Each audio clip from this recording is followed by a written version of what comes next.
entrevista con Ludmila da Silva Catella, antropóloga, directora del Archivo Provincial de la Memoria.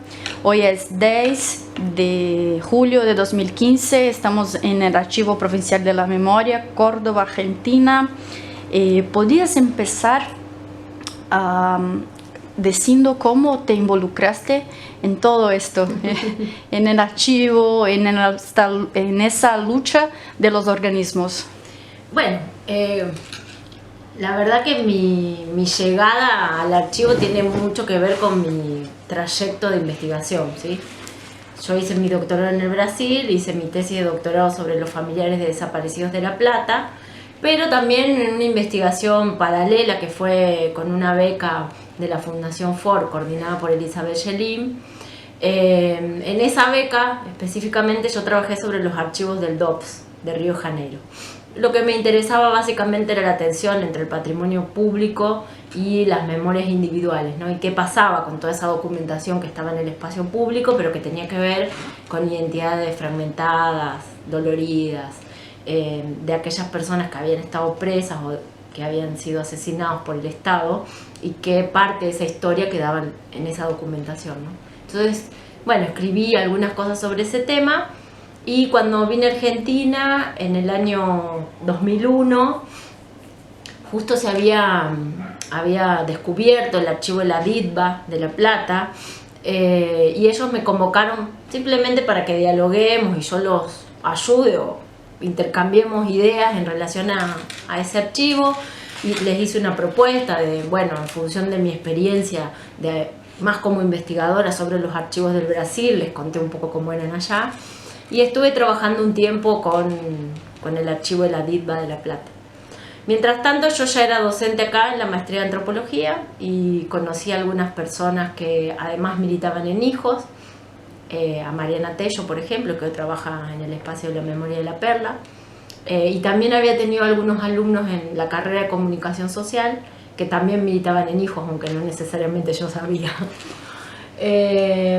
Bueno, en el 2006, a los 30 años del golpe de Estado, del terrorismo de Estado, Córdoba decide hacer una ley, que es la Ley de la Memoria, que es la Ley 9286, que fue aprobada por unanimidad por la legislatura en Córdoba, y esa ley creaba dos instituciones, la Comisión Provincial por la Memoria y el Archivo Provincial por la Memoria, y destinaba este predio, que había sido el Departamento de Informaciones de la Policía de la provincia de Córdoba y que había funcionado como un centro clandestino de detención a partir de 1974, como la sede de estas dos instituciones, ¿no? Una institución que es la Comisión Provincial, que es el espacio político, por así decirlo, y una institución ligada al archivo y al museo de sitio, que es hoy en el que estamos.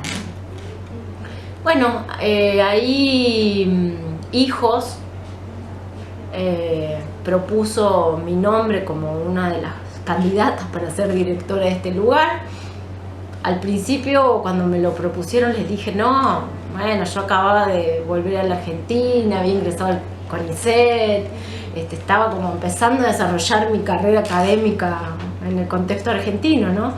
Y dije no, ni pensaba, no sé qué, pero bueno, empezaron con pequeños procesos de convencerme de un lado, del otro, y bueno, yo creo que a mí me gustan los desafíos, que nunca fui una académica 100% que solo está entre los libros y el trabajo de campo, sino que eso un poco lo aprendí de mi directora de tesis del Brasil, Regina Novaes, con la que, entre otras cosas, no solo aprendí la pasión por la antropología, sino por el compromiso político, ¿no?, con el que uno tiene que transitar por la vida. Y ya con ella había trabajado en el ISER durante mucho tiempo, en estudios sobre religión. Bueno, y también, sin duda, mi maestra argentina, que es Elizabeth Yelin, que también tiene una mirada sobre el compromiso, bueno, muy particular, ¿no?, sobre lo que uno tiene que ser como intelectual, no solo escribir papers, sino comprometerse.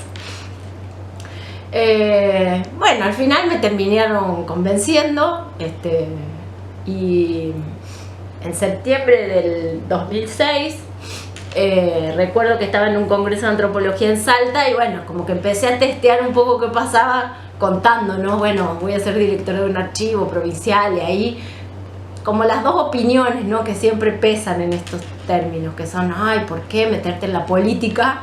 Y otros diciendo, no, qué interesante, la gestión y demás. Pero la verdad que uno no tiene mucha idea de lo que es la gestión y de lo que es estar en el Estado hasta que no... Porque la universidad también es el Estado, pero bueno, la gestión en un espacio público como este es muy diferente.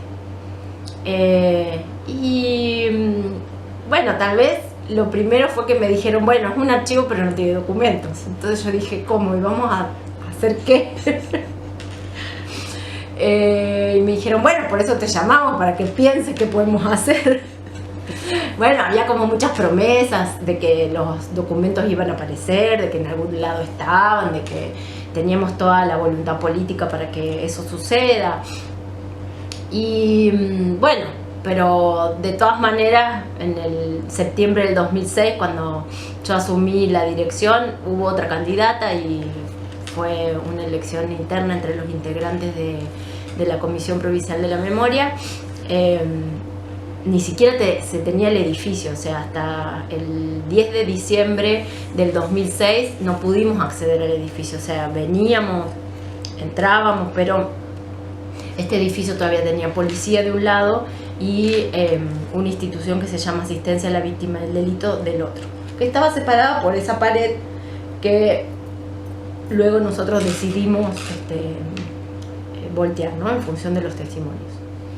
Y bueno, entonces todo ese primer momento fue, sí, como medio muy acelerado, en el sentido de que había que proponer una institución, recibíamos un edificio en ruinas, bueno, ¿qué hacer con todo esto, no?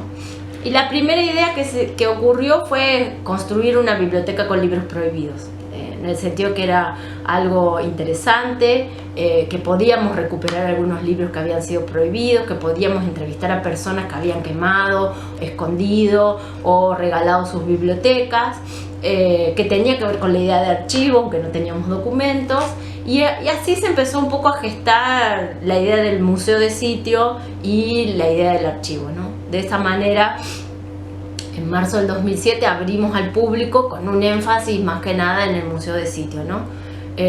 Y la muestra central fue la de libros prohibidos, con artistas que colaboraron con nosotros, como el Bollo Quintana, que bueno, esa es una obra de él, que tiene que ver con ese inicio. Y bueno, era todo muy experimental, sigue siendo muy experimental. Tal vez lo que más se mantiene en el tiempo de este lugar es la idea de que las memorias siempre están en construcción, que este no es un museo cerrado con exposiciones permanentes de una vez y para siempre, sino abiertos a las propuestas externas y también a lo que nosotros podemos generar internamente. Y una vez que fue abierto el espacio, que vino muchísima gente, porque además, bueno, había mucha gente que había pasado por este lugar y que, entre otras cosas, lo que quería era poder entrar, ver, recordar. Eso también fue muy importante en ese momento. Siempre lo pensamos como un lugar abierto, ¿no? De puertas abiertas.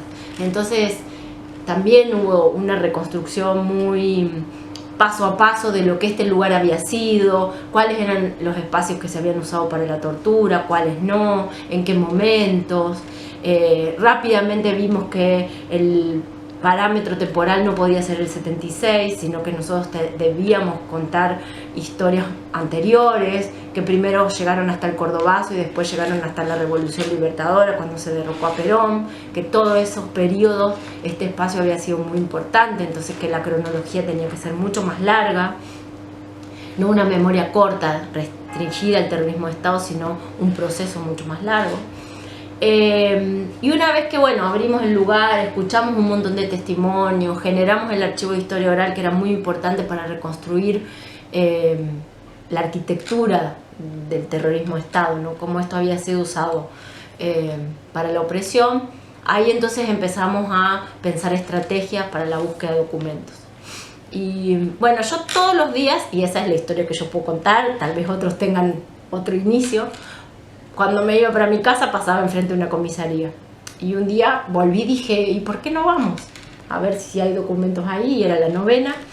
Y entonces el secretario de Justicia de ese momento, dialogamos con él, contamos con todo su apoyo, Pablo Reina, y tuvimos un diálogo con la jefatura de policía, y bueno, empezamos una metodología que fue totalmente osada y creativa a la vez, que fue ir comisaría por comisaría a buscar los documentos. Muchas de esas comisarías habían sido allanadas previamente por la justicia en búsqueda también de documentación, entonces no en todas había, en algunas ya estaban en las dependencias judiciales, pero en otras no había un archivo, había depósitos llenos de ratas, de gatos muertos, de basura, de ropa vieja, mezclada con pruebas judiciales que estaban también en las comisarías.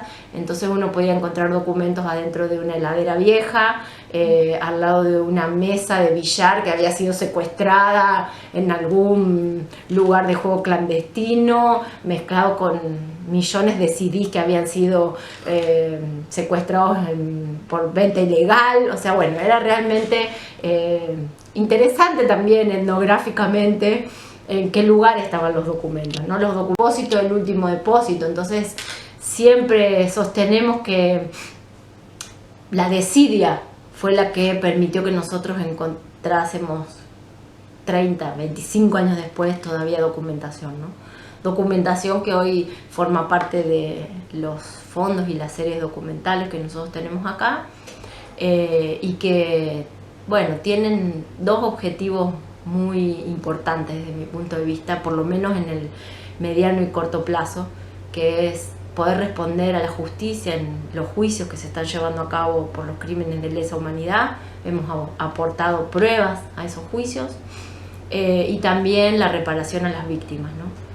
Las leyes reparatorias requieren de que las víctimas presenten prueba documental, y ese es uno de los trabajos más importantes tal vez que hoy tenemos en el archivo. Mucho más que el trabajo de investigación externo, ¿no? Todavía los historiadores, los sociólogos, los antropólogos creo que no se imaginan la riqueza del acervo documental que tenemos, y bueno, todos los trabajos que se podrían hacer, ¿no? Sobre todo para complejizar un poco el pasado reciente, que es tal vez lo que los documentos nos permiten, ¿no? No cristalizarlo, sino al contrario, desacralizar ese pasado y poder pensar cómo la estructura del Estado funcionaba entre la clandestinidad y la legalidad, ¿no? Que es tal vez lo más impresionante de los documentos del archivo.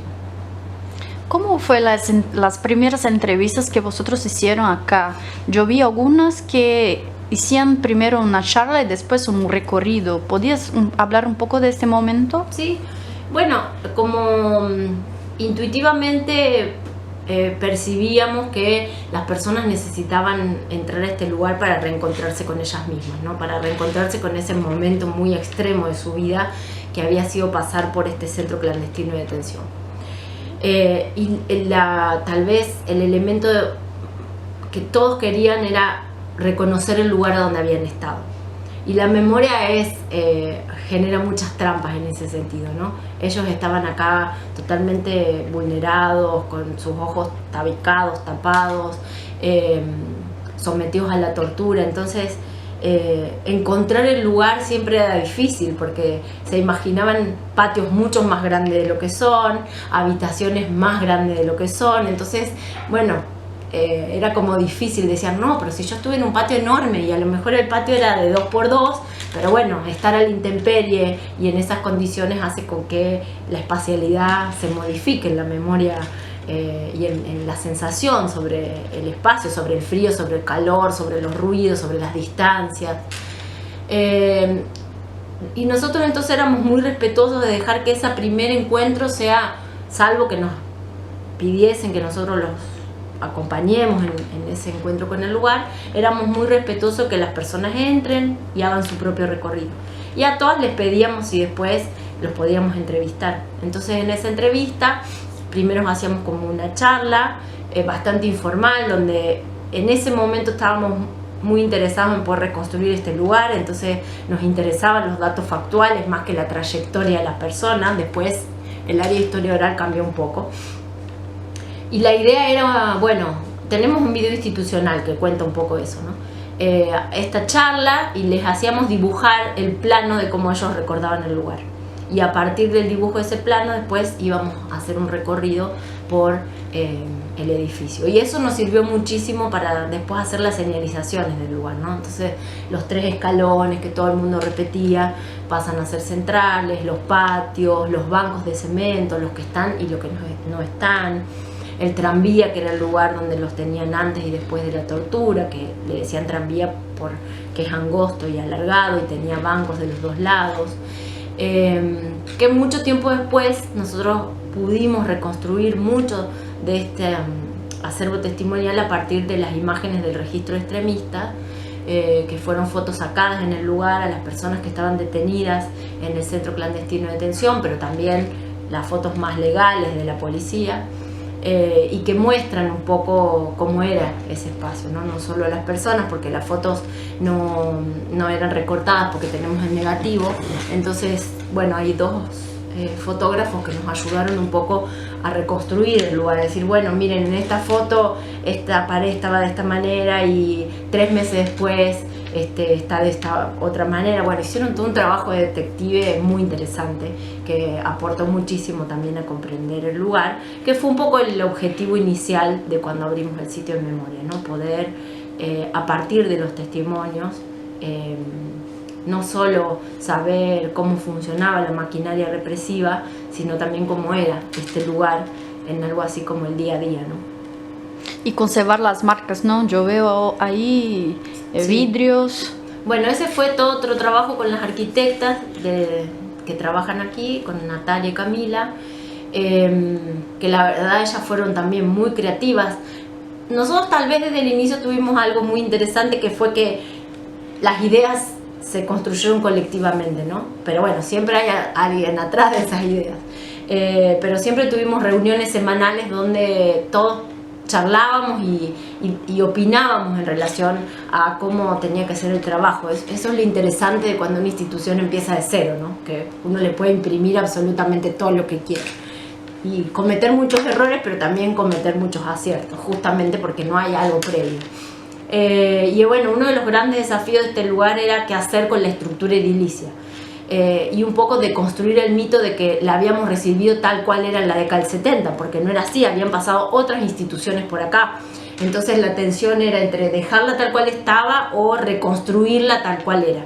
Y optamos por un camino intermedio, ni la reconstrucción, ni dejarla tal cual estaba cuando la recibimos. Entonces las arquitectas hicieron algo que yo llamo arquitectura de la memoria, que fue mostrar todas las marcas materiales de este edificio, no solo las que tienen que ver con el terrorismo de Estado, sino con las previas, ¿no? Estas son casas coloniales, el pasaje Santa Catalina sirvió como lugar de represión durante la colonia. Entonces, bueno, hay todavía una historia que arquitectónicamente podemos percibir mucho más distante, pero donde siempre hubo un enemigo, ¿no? Entonces, poder mostrar esas marcas arquitectónicas era muy importante.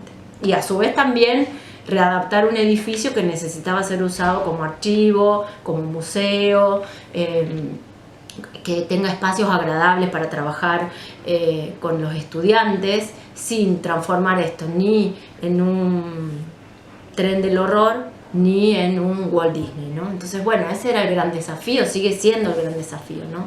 Como que el espacio también tiene que generar emociones, sentimientos al que lo visita, porque lo que más nos interesa cuando alguien viene a este espacio no es un discurso cerrado, sino que la persona que viene, sea un niño o sea un adulto o un abuelo, salga de este lugar con alguna pregunta, con una pregunta que puede tener ver con su propia identidad, con la identidad más colectiva, con una pregunta política, una pregunta social, cultural y hasta religiosa, ¿no? Entonces, bueno, tenemos la catedral enfrente, entonces también tenemos un combo, digamos, muy impactante, porque también una de las cosas que siempre decíamos, esto era un centro clandestino de detención en pleno centro de Córdoba. ¿Cuán clandestino era?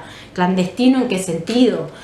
La catedral enfrente, la plaza más transitada de la ciudad en la esquina, en fin, bueno, todo eso también nos generó muchas preguntas al inicio, pero sigue siendo una constante en el relato de este lugar, ¿no? Me quedé muy impresionada con la mezcla de sensaciones que yo tuve cuando hice el recorrido, ¿no? De emoción por la represión, las marcas, pero también de vida, de esperanza, ¿no? Hablaste un poco sobre los desafíos de la constitución de estos espacios, ¿no? En reconstruir, en mantener, mostrar lo que pasó. ¿Podrías hablar un poco ahora sobre cómo se fue hecho cada espacio? O sea, qué mostrar en cada uno de los espacios, ¿no? En un proyecto museológico, podría decir así. Bueno, es difícil hablar de un proyecto museológico y sería así como un tanto engañoso decir que hubo un proyecto museológico. Claro que sí tenemos una apuesta y que esa apuesta tiene que ver con lo que dije al inicio. Ninguna muestra es pensada como permanente de una vez y para siempre. Inclusive las muestras permanentes tienen una dinámica que hace que no sean siempre iguales. Entonces, por ejemplo, la sala Vidas para ser contadas tiene dos ejes: la fotografía de los desaparecidos y los álbumes. Entonces, si bien son salas permanentes, el contenido varía cotidianamente, porque una vez por mes, una vez cada 2 meses o cada 15 días alguien decide hacer un nuevo álbum de los desaparecidos, entonces ya se modifica, ¿no? O un álbum sale de esa sala y se va a una escuela. Entonces también es la idea de que el museo salga del contexto y de la tranquilidad que nos da estar acá para los desafíos de otro espacio.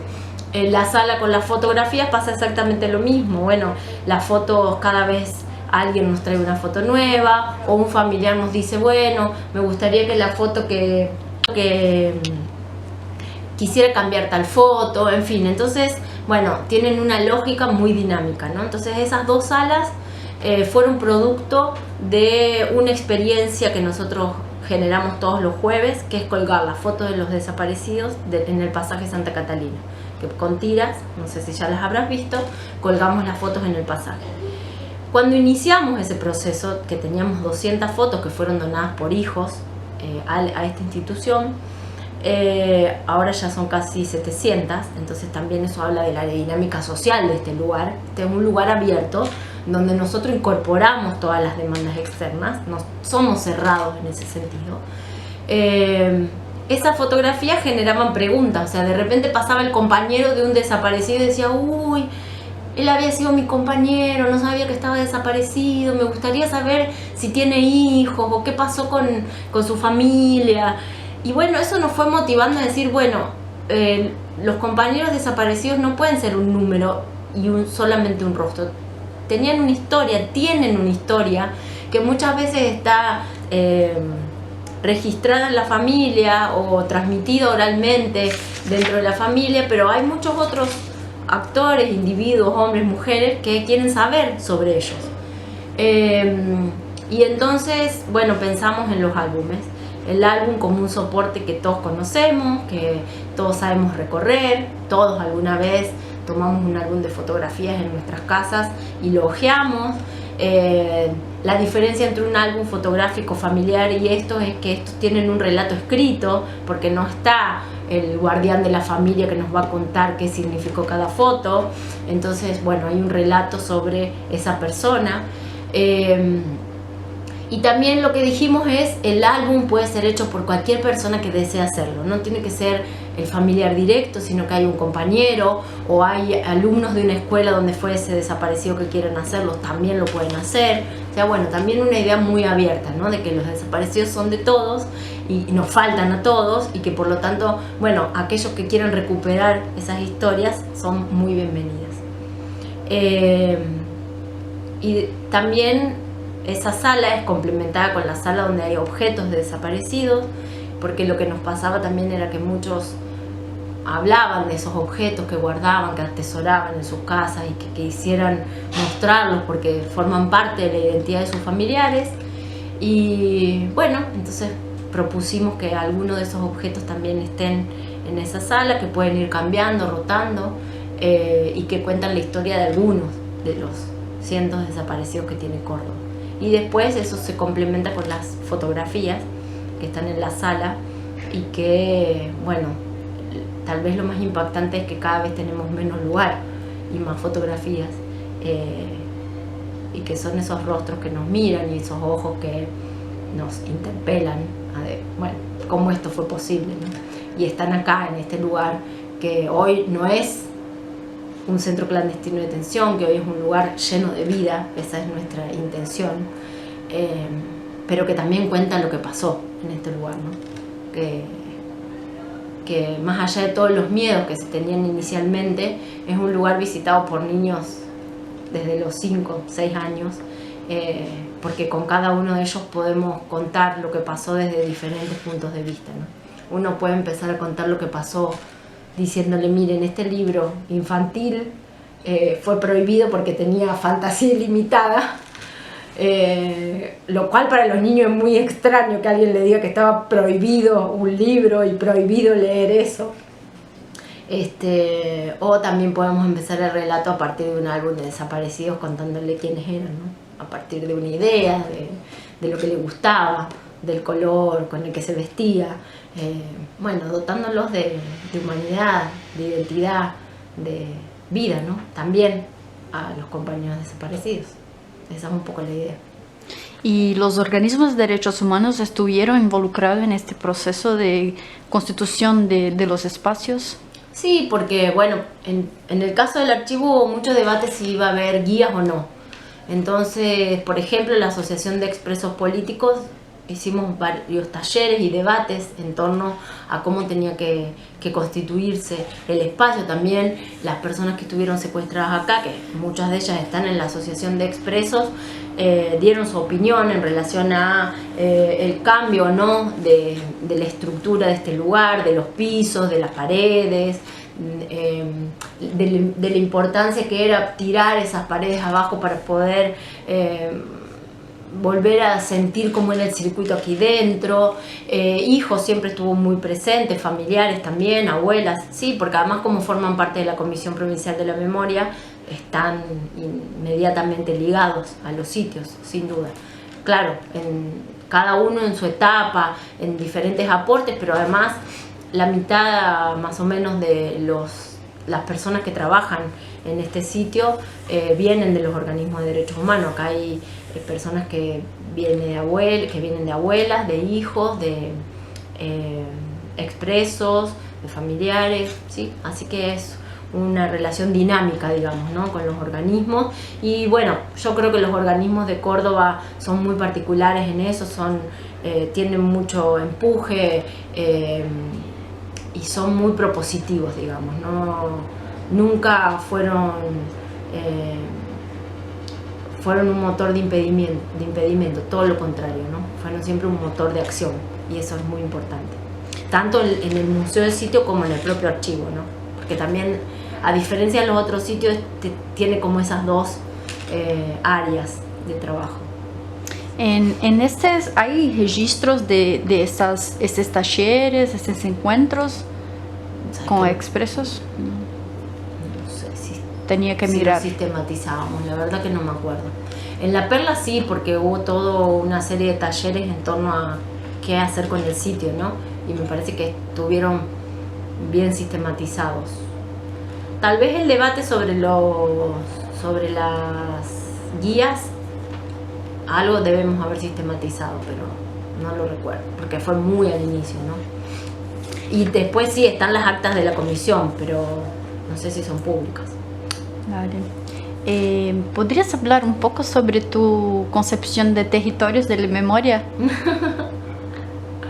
Es una categoría que creo que es más usada de lo que yo imaginé, y no sé si tengo una conceptualización. Sí, el inicio creo que es más eficaz por cómo se usó que tal vez como yo la pensé. Pero bueno, obviamente que cuando uno trabaja sobre temas de memoria lee a los padres consagradores del tema, y para mi trabajo con los archivos en el Brasil y mi tesis de doctorado con los familiares desaparecidos en La Plata, que los hice casi simultáneamente, o sea, casi que terminé mi tesis de doctorado y estaba haciendo ya ese trabajo. Bueno, en ambos espacios trabajaba con la idea del lugar de memoria de Pierre Nora, ¿no? Tanto en el archivo como en las marcas territoriales que se estaban dando en la ciudad de La Plata, en las universidades, en las facultades y en el espacio público, con las marcas, los monumentos, las placas, etc. Y si bien a mí el trabajo de Nora me parece muy inspirador, siempre me generó la duda del espacio del conflicto. Bueno, ¿dónde está el conflicto en la idea del lugar de memoria, ¿no? Y bueno, muy influenciada también, soy antropóloga, en la idea del territorio en cuanto a los grupos étnicos, que la conquista del territorio es de alguna manera la espacialidad y la idea del territorio como tal, o sea, territorio en tanto también procesos de identidad y de identificación de los grupos. Pensé que podía discutir un poco con Pierre Nora, uno cuando es joven hace esas cosas, y proponer la idea de territorio de memoria, en tanto y en cuanto lo que me interesaba más era la conquista, el litigio que se generaba en esa conquista, pero también la posibilidad de desplazamiento, o sea, de que un lugar puede ser conquistado y luego perdido, o al revés, un lugar que fue perdido puede volver a ser conquistado, ¿no? Entonces, en esas luchas, y sobre todo porque en ese momento yo estaba trabajando con el archivo del DOPS en Río de Janeiro, pero había habido como las primeras inquietudes de que el edificio del DOPS se transforme en el lugar del archivo municipal de Río de Janeiro, y entonces había un cartel afuera que decía: los que luchamos por los derechos humanos queremos este edificio, y lo firmaba la policía de Río de Janeiro. Entonces yo dije, bueno, esto es una batalla por la memoria en un territorio determinado, en ese caso el edificio, pero esa territorialidad se podía dar también en una plaza, en el nombre de una calle, y también inspirada un poco en la idea de la invención de las tradiciones de Erich Hoffmann, pensar eso, ¿no? Como, bueno, eso es constante, el uso de la memoria en el presente, ¿sí? O sea, a qué buscamos del pasado para imprimir territorialidad e identidad en el presente, ¿no? Entonces, no sé, pensando no solo en el terrorismo de Estado, uno puede pensar cómo el Estado argentino en algún momento erigió monumentos a Roca, considerándolo un héroe de la patria, no solo porque fue presidente, sino porque llevó a cabo la campaña del desierto, y hoy son monumentos que son intervenidos justamente para pensarlo como un genocida y no como un héroe de la patria. Entonces, en ese sentido, el territorio de memoria es siempre un espacio de disputa, de conquista, y también de relaciones de poder, ¿no? Es un poco eso lo que intenté con ese concepto. Sí, estuvo buenísimo. ¿Este lugar fue usado como prueba de algún juicio? Sí. Sí. Sí. Varios de los juicios que se llevaron a cabo en Córdoba, inclusive en este último, que es una mega causa donde está incluida La Perla, Campo de la Ribera y el de Dos, y en juicios anteriores donde la fuerza que funcionaba aquí, policial, había sido la causante de la muerte de las víctimas, ¿no? Así que en 2 o 3 oportunidades la justicia vino a hacer una visita ocular en el contexto de los juicios. En tu libro, en uno de tus libros, No habrá flores en la tumba, del pasado, hablas del proyecto de 1999 que se llama Memoria Colectiva y Represión, perspectivas comparativas sobre el proceso de democratización en el Cono Sur. Sí. ¿Tenés los resultados de este...? Ese era el proyecto que coordinaba Elizabeth Chelim, y que los resultados se dieron en 12 tomos de libros publicados, 12 o 14, la verdad que ya ni recuerdo bien, publicados por el Fondo de Cultura Económica de Argentina y de España, y que cada libro tiene un contenido temático en el que participó mucha gente. Yo participé en 2 de esos libros.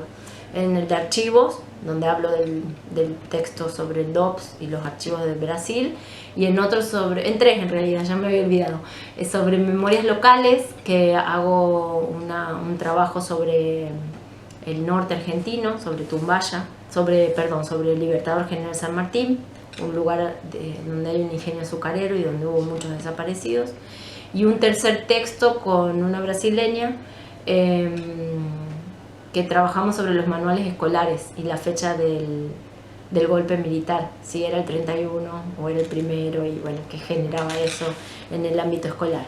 Pero bueno, hay un libro que es bien teórico, que es el de Elizabeth Sherlin sobre los trabajos de la memoria, otro libro que es sobre medios y memoria, sobre archivos y memoria, sobre la iglesia, sobre memorias locales, sobre marcas, materiales de la memoria, sobre educación, sobre instituciones, sobre Fuerzas Armadas, policía y demás. Bueno, ya no recuerdo. Un montón. Son muchos, sí. Y fue el resultado de 3 cohortes de investigadores que Elizabeth Sherlin coordinó de todo el Cono Sur, ¿no? Brasil, Argentina, Chile, Uruguay, Paraguay y Perú. En cada uno de ellos reflejamos nosotros diferentes puntos de vista en torno al tema que era central en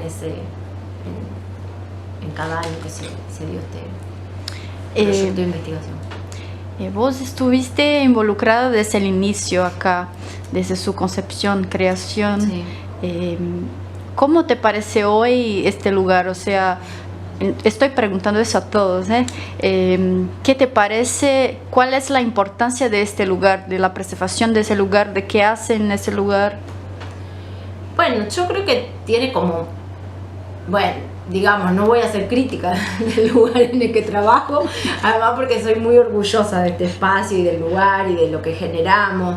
Creo que una de las mejores cosas que nosotros tenemos es que nunca perdimos la escala de lo humano. O sea, para nosotros el otro es fundamental.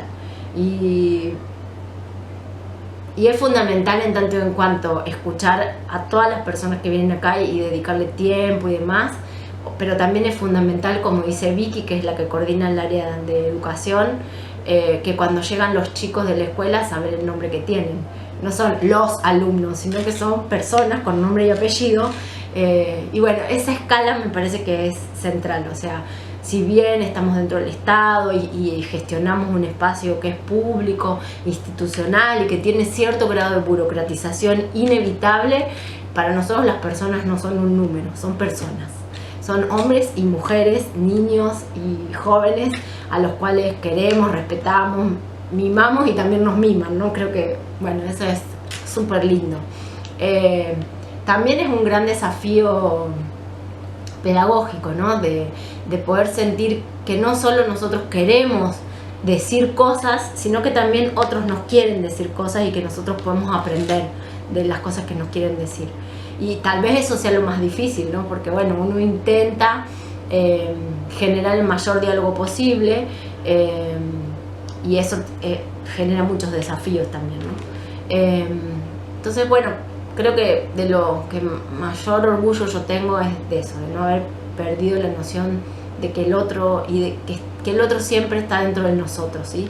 A pesar de las diferencias, porque bueno, no siempre el que viene a visitar este lugar piensa lo mismo que pienso yo, o que piensa María, o que piensa Laura, pero siempre intentamos generar un diálogo, salvo cuando ese diálogo es imposible porque nos agreden, o intentan que nosotros construyamos un discurso del cual nunca vamos a movernos. O sea, vamos a condenar siempre el terrorismo de Estado. Ese es el piso a partir del cual nosotros construimos un diálogo con el otro, ¿no?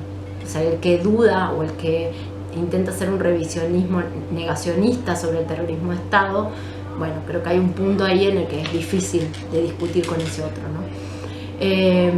Por otro lado, creo que es una institución que, por estar localizada en pleno centro de Córdoba, es muy visitada. No todo el que entra acá imagina lo que hay acá adentro. Entonces también eso es interesante, ¿no? O sea, como alguien que tal vez tiene media hora libre viene acá porque no sabe lo que hacer y bueno, y después uno lee en el libro de visitas lo que le generó y eso también nos pone bien, ¿no? Y en cuanto a la experiencia pedagógica también lo que siempre decimos es que no hay nada más lindo que venga un padre diciendo que vino acá porque el hijo vino con la escuela y le dijo que venga, o sea, no el padre que trae arrastrado al hijo a concientizarlo, sino el hijo que dijo, qué interesante esta experiencia, quiero que mi papá la conozca, ¿no? Entonces, bueno, esas cosas son tal vez muy micro, pero no sé, a nosotros nos generan, bueno, mucho placer en medio del dolor que generó este espacio, ¿no? A tanta gente. Y por el otro lado, en cuanto al archivo, bueno, el gran desafío de poder ser lo mejor posible en cuanto al derecho que tienen las víctimas a acceder a ese pasado, a que la documentación que nosotros preservamos acá les sirva para una ley reparatoria o para poder transmitirle a su hijo lo que él vivió, o simplemente para decir, no tengo ninguna foto sobre este periodo en mi vida y tengo esta que me la sacó la policía, pero me gusta igual. Y que entonces uno también aprende, ¿no? De cómo nosotros a veces sacralizamos la documentación y las personas, bueno, pueden reírse inclusive de una experiencia dura como por la que pasaron, ¿no? Entonces, bueno, creo que estos espacios son espacios de diálogo, son como una gota también en la ciudad, ¿no? De decir, es un espacio también de mucha apertura, no solo a los procesos del pasado reciente, sino también a las continuidades del presente. En cuanto a la violencia institucional, sí, este lugar está siempre abierto para los familiares que han perdido a sus seres queridos en la democracia por la violencia institucional del Estado, sea por el gatillo fácil, sea por la represión ilegal de la policía. Creemos que también tenemos que cumplir esa función, ¿no? Entonces, esos padres y esas madres ven este espacio como un espacio también de diálogo. También hemos trabajado muchísimo con cuestiones que tienen que ver con la identidad de las personas adoptadas ilegalmente durante diferentes momentos de la Argentina, no solo apropiados por la dictadura militar, sino adopciones ilegales y que las personas necesitan saber, quieren saber quiénes son, ¿no? Entonces ese también fue un trabajo que no está ligado directamente a los propósitos de la ley, pero que nosotros entendemos que son muy fructíferos para pensar también, ¿no? Entonces, la idea de que el pasado no pasa no tiene que ver solamente con la idea de que un trauma generó algo del cual no podemos salir, sino que los pasados no pasan porque se repiten metamorfoseados de otra manera, ¿no? Y que ese es uno de los objetivos de este lugar también, ¿no? Poder debatir y incorporar, bueno, todas esas demandas. Yo aún conocí poco acá, ¿no? Aún hay mucha cosa para ver, para experienciar, para vivir. Tengo que volver otros años, pero de esta vez salgo de este lugar con una frase tuya. La fuerza de los afectos. Sí. Y agregaría, y de la militancia. Sí, totalmente. Porque el trabajo que vosotros hacen acá es eso. Sí. Es afecto y militancia pura. Totalmente. Sí, así estamos también. ¿Hay alguna cosa que no he preguntado todavía que querías decir? Sí, pero podemos después seguir charlando, cualquier cosa que quieras. Dale, gracias. Estamos, no, por